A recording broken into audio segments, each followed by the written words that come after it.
2004, 2008 on a progressive platform. How different is the environment for somebody that calls themselves a socialist or a democratic socialist in America today? Well, first of all, I don't think the socialism label is going to become the definitive issue in the primary. Senator Sanders, by virtue of his entry into the race, becomes the front runner. He has the organization, he has the delegates from 16, he has the money, and he also has a number of the issues that I brought up years ago: jobs, infrastructure, wages, health care, education, war and peace, climate change, what to do about the nuclear treaties, monetary policy. These are all things that will be on the table, and frankly, in this election, he's setting the table in this election. Here is one thing that is different and that is new in American politics. When you look at the field of 2020 of Democratic candidates, we're not talking about here's the female candidate, here's the African-American candidate. We're talking about whether the candidate is defined by ideology as being more centrist or more on the left. That's a pretty big departure.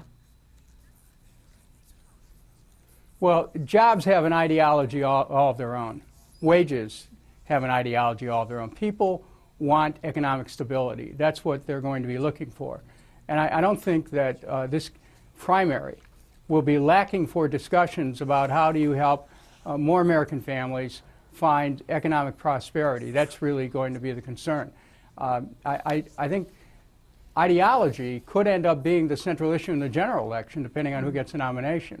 And this race is by no means over. You have at least 10 candidates in there. They're all going to improve their profile. But at this point, Senator Sanders is certainly in a premier position. Congressman, it was interesting looking at Bernie Sanders' email to his supporters, in which he gave us this news this morning. He used the phrase he's going to be campaigning for the many, not the few, and that's the campaign that Jeremy Corbyn's Labour Party uses here in the UK. I wonder what you think that phrase means to American voters and whether they'll go for it. Well, that remains to be seen. I mean, look,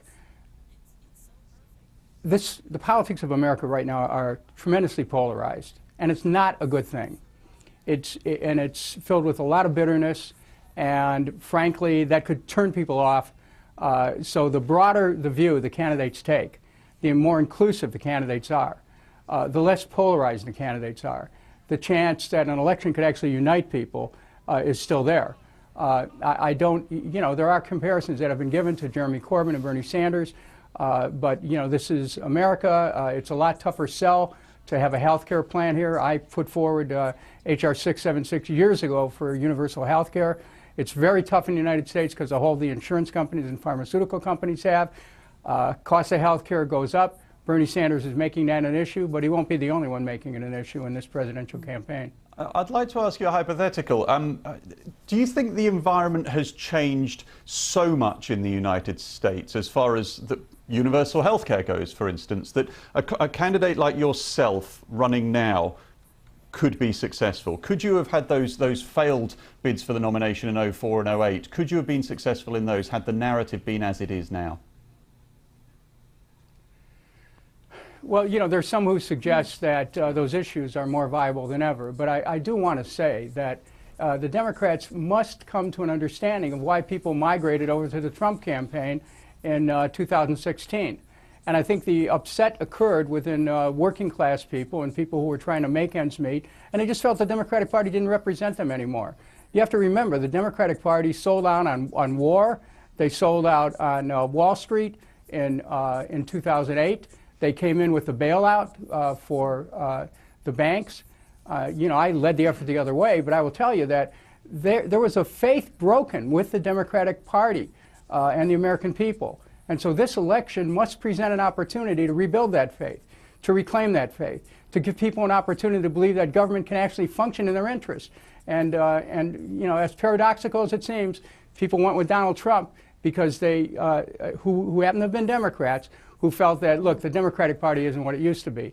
So there has to be some moment here of a reaching out again to the people to try to bring them back, because this is not a foregone conclusion that Donald Trump will be defeated in 2020 unless there is a candidate who can bring those Trump voters back from his fold. Dennis Kucinich joining us there from Cleveland. Yeah, Dennis Kucinich joining us from Cleveland, Thank you. Ohio. Good